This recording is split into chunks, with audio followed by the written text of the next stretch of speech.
have the pleasure to bring up Rebecca again. I said she had 6 pages. I wasn't kidding, of her bio. So this is her money talk. And money, money, money. Woo! And she knows how to make money talk. Rebecca Hall Gruyter is a second generation, you met her father, financial expert that comes from a financial advisor background of over 15 years, where she achieved the Circle of Champions twice, the $20 million Club, Circle of Excellence, and received the Notable Network Award. She worked with startup companies, organizations, school districts, Fortune 500 companies, and towards the latter part of her career, owned a successful and thriving financial practice, working with both individuals and companies. She was the go-to person for 401ks across the country. Frequent guest expert on panels, in trainings, TV, radio shows, and summits. Creator of Rebecca's Money Summit, which we've talked about a little earlier. Your Success Formula, 7 Myths and Powerful Truths About Money. And the forthcoming Money Talks TV show, worked with leadership teams and facilitated and led campaigns to support employees to create financial wellness, created and led financial seminars, workshops to support individuals, families, and companies around financial matters. Rebecca was able to officially retire from her financial advisor career to move into her empowerment work, what she's doing here today with all of you. Work full-time, bringing her over 15 years of experience in the financial industry forward as she empowers people to have a heart connection with their money and build what matters most to them. Now, I had the pleasure of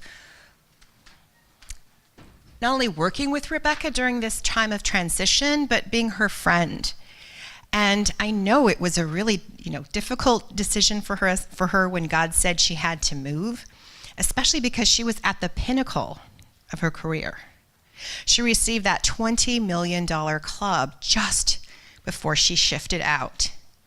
So she knows what it means to take that step, that leap of faith. And I know why she did it would be because of all of you, because she felt you needed her more than just a financial advisor. And I was a consumer protection examiner, so I was a regulator, so I understood this. There were regulations that were very narrow, and she couldn't talk about money in a real way. And now she can. So please open your hearts and stand up and welcome Rebecca Hall Gruyter.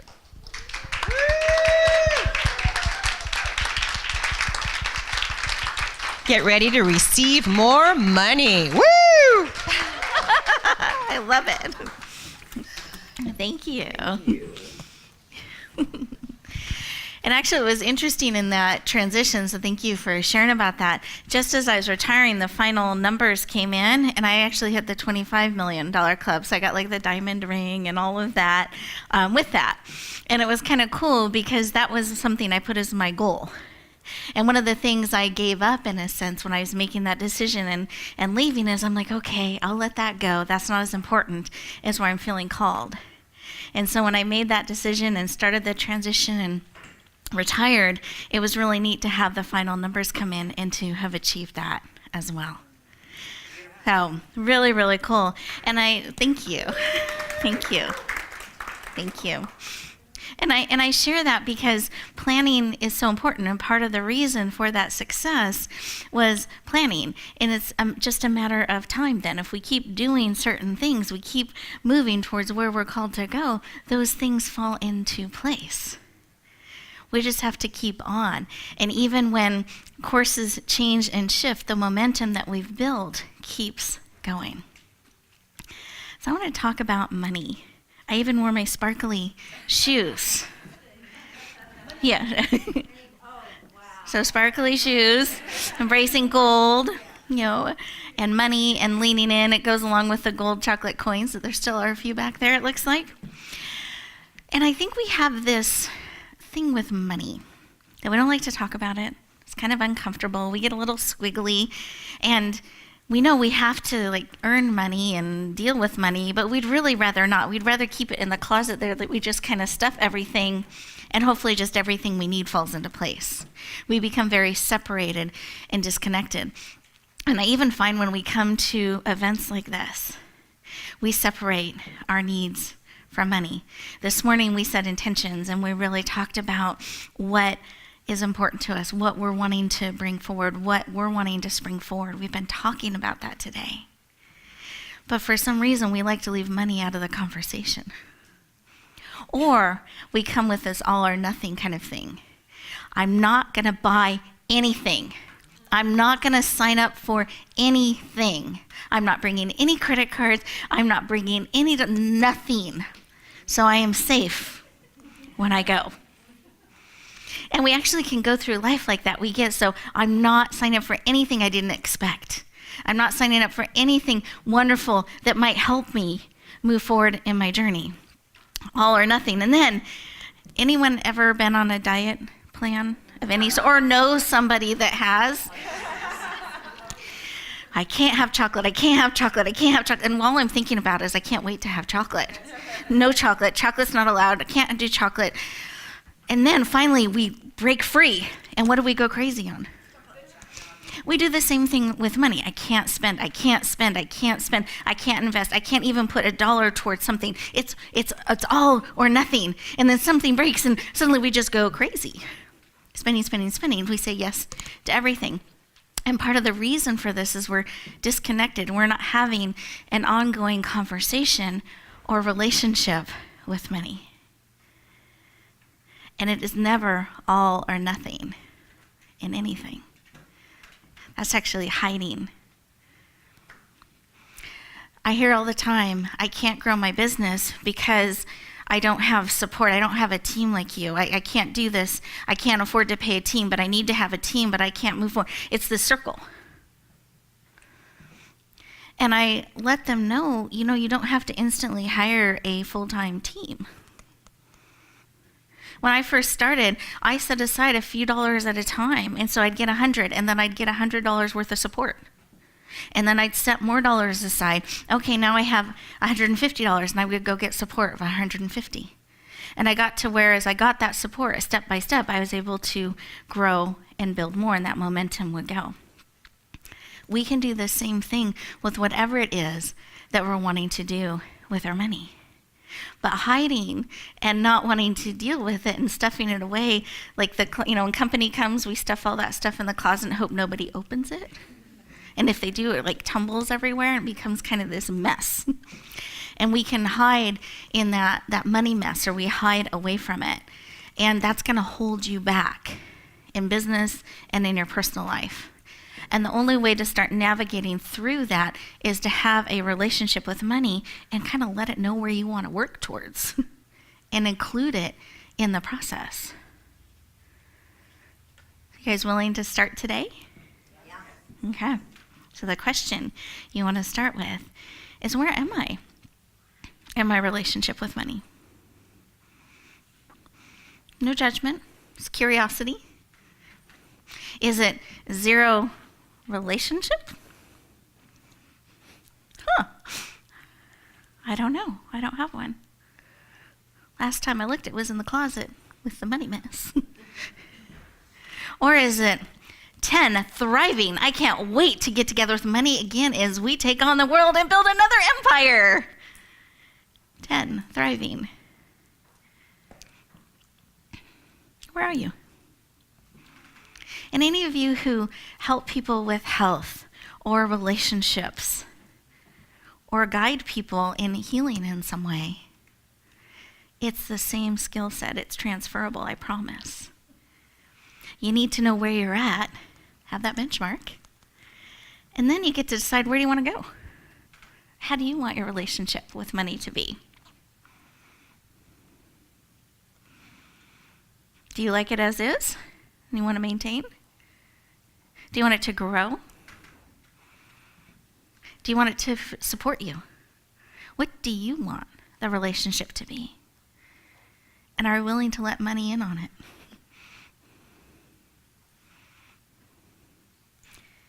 And in the conversation with money, are you willing to share where you want to go? I want a team, or I want to go to New Zealand, or I want to do this. I want to be able to have that. I want to be able to go here. I want to be comfortable with you in the same room with me, money. Where is it that you want to go? Where is it that you want to be? And are you willing to start taking steps to that? Really watch the all or nothing, because you can hold things so tightly that you never have movement in your life or in your business. You can hold it so freely that it just whispers through your fingers and you don't know where it went. You want to be connected. In fact, they've done studies around money, and when you pay with cash, it actually can register pain in your brain. It becomes very real. So you become more mindful in how you understand the exchange, the cost, the choice, the investment. Not that I want you to have pain. It's not like crippling pain. But there's a discomfort. There's an awareness. I'm giving something. I'm releasing something. I'm sharing something. The dangerous things about credit cards and debit cards, they make it fun. The dings and the bells and the points and zip, zip, to easy.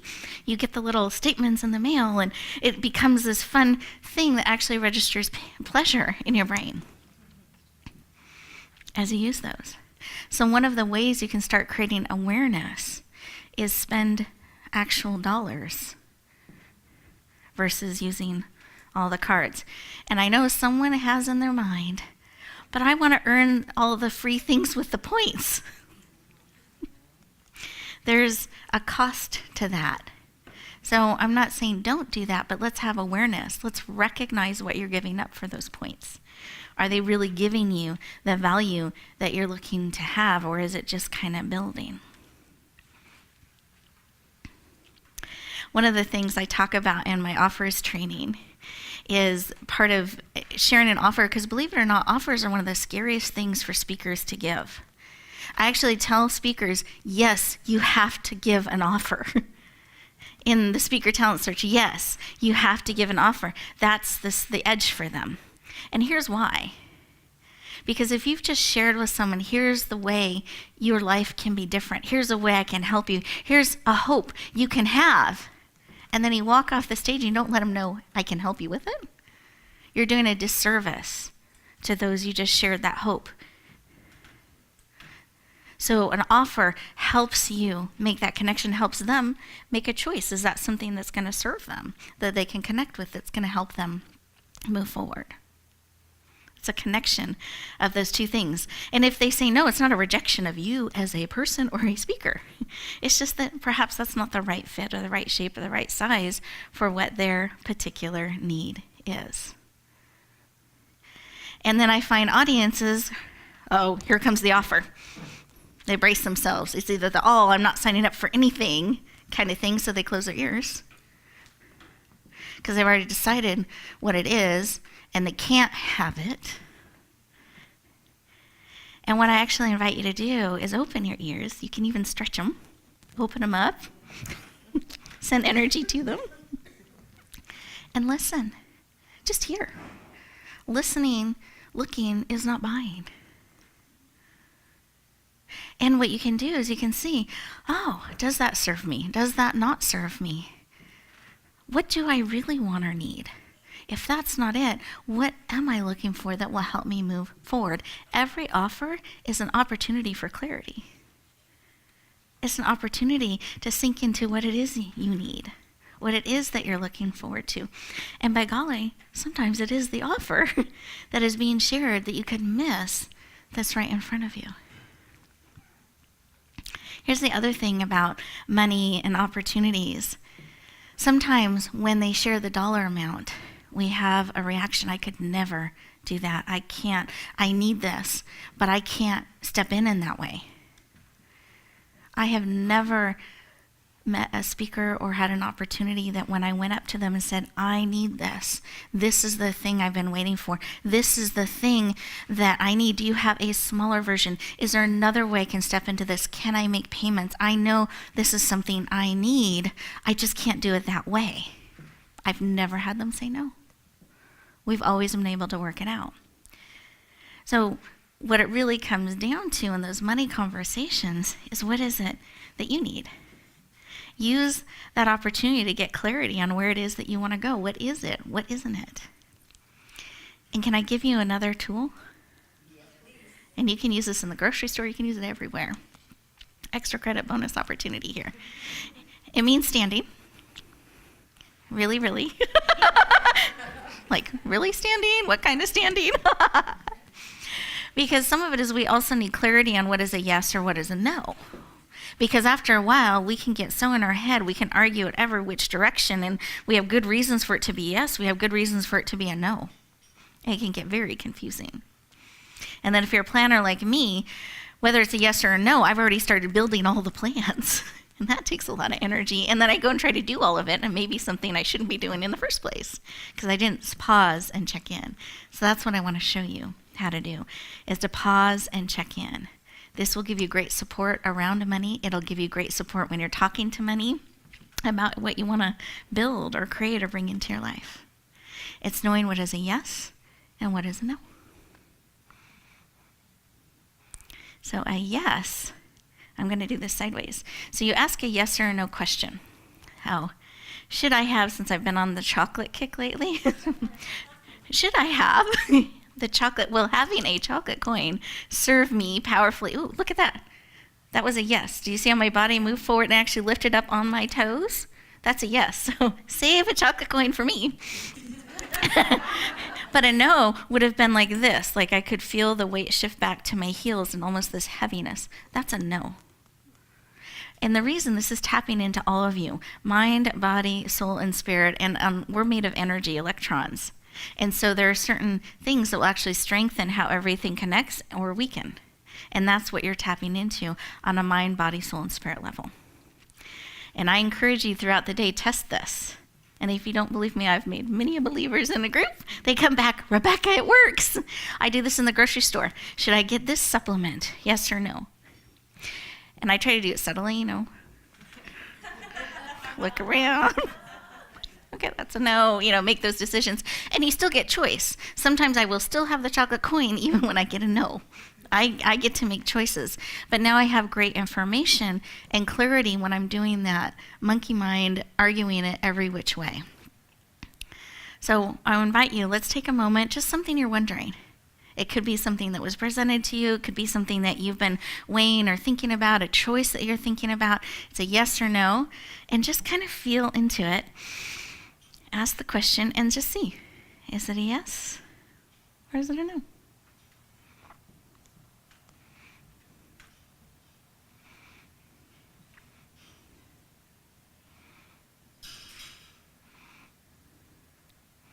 And those of you who are asking multiple questions, you can do one more. I can see everyone going, okay, got that one, check, next. But this is really going to give you great clarity on what you're saying yes or no to, what you're putting on your plate to commit to and doing, and financially where you're investing those resources. Or perhaps what you're building towards, because maybe you need to take baby steps, but now you kind of know the budget to shoot for. You kind of know what those things cost. You kind of know where you want to go. Because that's another thing I have found in sales conversations, is it wasn't in our budget because we didn't know that existed.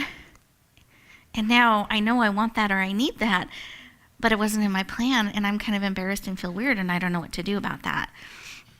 So it's really important to release that because you didn't know. There's no reason to be uncomfortable because you didn't know. It's a great time to ask questions and see, okay, if that's where I want to go, what do I need to start working towards to be able to get there? And then you can build the plan. You can build the strategy, whether this is money, health, relationships. Remember, these are all transferable. But it always starts with, where are you at now? And where do you want to go? And then are you willing to take some of the steps? And here's another extra credit bonus opportunity. I'm going to have you take a seat, because it looks like everyone's done asking questions for the moment.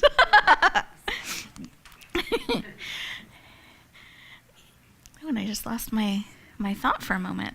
You're so beautiful. Thank you. That's what I needed. I want it from this side of the room, too. Thank you. I feel very loved. Hey, the little things that lift us up. But I was talking about relationships with money. Oh, that as we're making choices on where we're wanting to go, what we're wanting to build, what we're looking to do, the most precious gift that you have, the most precious resource you have is you. It's really important that you're careful how you're spending your time, your energy. We all have 24 hours. Nobody has 36 somewhere. They're not taking your time, I promise, and stockpiling it somewhere. So if we all have the same 24 hours, how are we choosing to spend it? Are we letting other people put things on our plate of commitments? Are we adding and forgetting to take some things off? If you guys have ever been through the buffet lines, you start with the salad. Have you noticed that? Not that I don't like salad, but the chocolate cake is at the end. And so I'm doing this, and I get my salad, and I put it in the center sometimes because it has rolly things like cucumbers and olives and things a lot of times in the salad. So I'll put that in the center. And then I like to try different things. I like variety. And so I'm trying to be careful how I spend each little piece on the plate, because I know there's something exciting to try in the dessert land.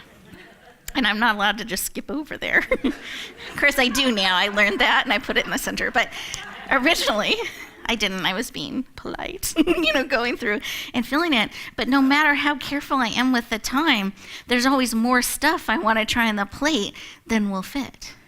Pretty soon the olives are rolling off, the cucumbers, even though I tried to contain them. I'm willing to let that one go. Let me make some room for this. And we do that in our life. We keep adding, and then something rolls off. So either we can choose to take something off on purpose, or we can let things roll off. But as you're evolving, as you're growing, as you're moving towards your goals, always check in. Yes, no. Should I keep this on my plate? Should I remove this? Evaluate everything that's on your plate every single day. Choose on purpose how you're going to spend your time, how you're going to spend your energy, how you're going to spend what you're called to do, your you-ness. You're a precious gift. Your time is really precious. Be careful how you choose to spend your 24 hours, what you're thinking, what you're building, what you're echoing out there in the world, and how you're interacting with your dollars. You get to choose. Money doesn't get to choose the relationship. You get to direct where you want it to go. So I invite you to really spend some time thinking about money, thinking about where you're at. Not in an obsessive way, like money all the time, but really thinking about like a relationship, anything that you're wanting to build. This is where I'm at. Here's where I want to go. It's no judgment. It's no criticism. This is where I'm at. Here's where I want to go. Let's take some steps together. And I have an extra credit bonus opportunity. I want to think for a moment. What is it that you wish money would say to you? So if it's a relationship, it goes back and forth. What do you wish money would whisper in your ear so that you know you are loved and supported and building something together? What is it?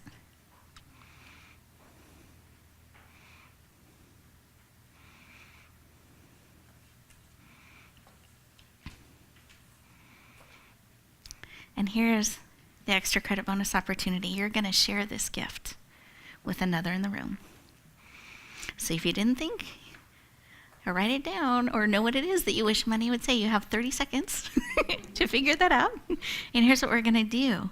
We're going to go around the room, and we're going to whisper in your buddy's ear what you wish money would say to you and to your heart, so that you know you're supported, that you're united, that you're building something together.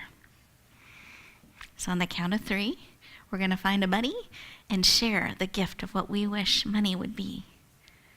how you wish it would support you, how it would let you know. 1, 2, 3. You can stand up. You can share.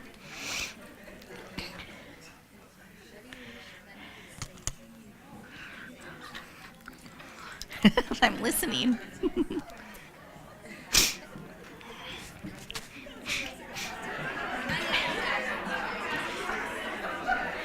Find another buddy. Keep sharing.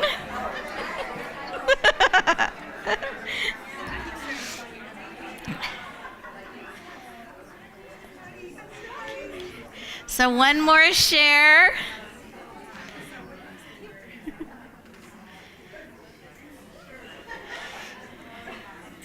Okay, everyone, let's come back to our seats. I love it. And I want to share what I observed. You guys were smiling when you're talking about money. You were actually laughing and connecting and hugging. And I saw the energy raise. This is how you can be with money and with each other with money when we start connecting, when we start building a relationship. I actually saw and heard and felt joy. Did you guys experience? Yes. Yeah. So I want to encourage you to keep sharing this gift. Keep encouraging money. Keep encouraging the conversation. And keep checking in. This is where I'm at. This is what I'm going to add to my plate. This is where I'm going. This is what I'm taking off my plate. That's money, time, energy, and resources.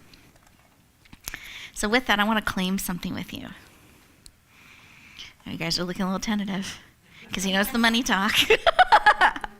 So visibility wasn't as scary as the money. Yeah. That's actually very, very normal. But what I want to invite you to do is to claim I'm going to build a stronger relationship with money. Can we do that? Yes. Okay, let's stand up and claim that. That's right. I love that. She's grounding herself, bringing in the power. So, I am going to build a stronger, thriving, more connected, and joyful relationship with money. Yay! Beautiful.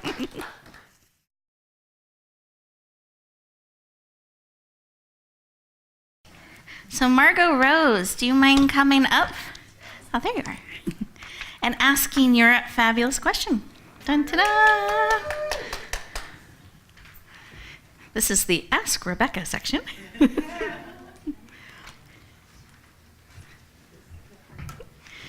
Should I stand? Actually, let's have you take the center stage, and share your question and who you are. I'm Margot Rose of Bodywear Grieving with Margot Rose. And my question is, what are some of the best ways to stay motivated as a hardworking solopreneur? Thank you. Great question. Anyone else identify with that? Yeah. So I have a couple of things that come to mind. One is when the day is running us and things get really heavy and it's just one thing and you're feeling that pressure and you can't have that one more thing happen and then it does. That's when you get a timeout.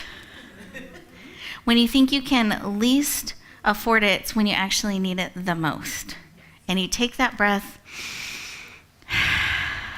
and you ask yourself, so I would go self, Rebecca, are you being who you want to be right now?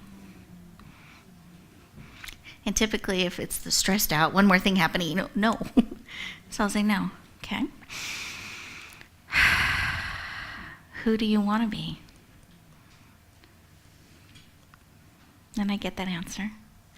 And then with my next breath, I claim that, be that. Those 3 breaths can shift the focus. And it doesn't take a lot, but somehow when I look at the day, I'm able to look at it with different eyes and a different focus. So that's one technique. And the other is I find a way to have some fun. So the ball gown, some of the things that I've shared, ta-da, those moments, something that lifts me up. When I actually started the shoe change, I did it because it entertained me and it was easier than wardrobe changes. That got messy really fast and off schedule really fast. And I thought, well, I'll match the shoes, and then on the practical side of me, then my feet don't hurt by the end of the day because they've had all this different experience. And you'll notice I'll end up in flats by the end. Inside tip there. But I did that originally because it lifted my spirit and energy. But I noticed it became contagious and everyone ended up enjoying it. So those things we can bring in that are fun for us actually give us life, and people enjoy and connect with us. And then the third thing is evaluating what's on your plate. So those are the three things that I do that can help ease that so it's not running me as much. Does that answer your question? Yeah, that's fabulous information. Okay. Thank you so much. Absolutely. Now, would you like fairy dust? Sure. So describe your fairy dust. We are ready to deliver. The royal purple. Okay. Oh, I'm sorry. I was. Is there a fragrance, a shape? I was sinking into that color. A fragrance, like the frankincense. Do you know that? Frankincense? Frankincense, Yeah. Frankincense. Love But frankincense. just light, like a little bit. Is there any shape or texture, anything else that's kind of coming to mind? A little bit of a glow. Okay. I like that. Light. Beautiful. Beautiful shine. Anything shiny, I'm in for. Anything else that's coming up that you're wanting to include? Any energy or? Yeah, I want that radiant purple to be both me at my quietest self and me as my public speaker self. I want it to be the extremes of who I am, so that when I'm really quiet, the purple is helping me gain that strength by silence, and then I want to use that same fairy dust and same color to be when I'm communicating. Oh, love it. Beautiful, beautiful. Okay, are we ready to bring this fairy dust? So let's stand up. I want you fully ready to receive. Come to the center. It's safe. Are you ready to receive? Okay. 1, 2, 2.5, 2 3/4, 3.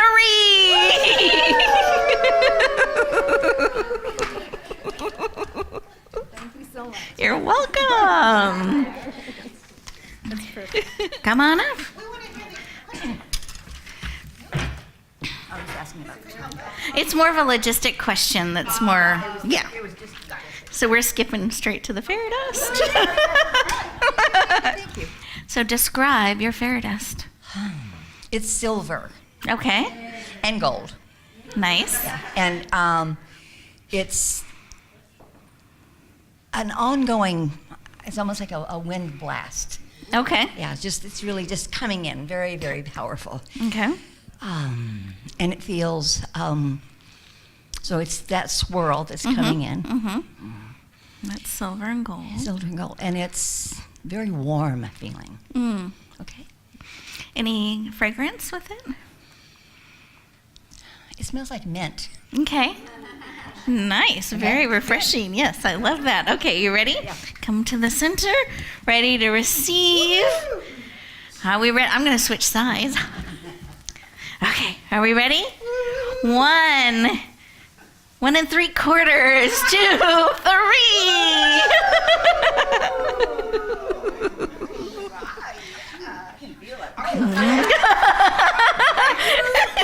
You're welcome.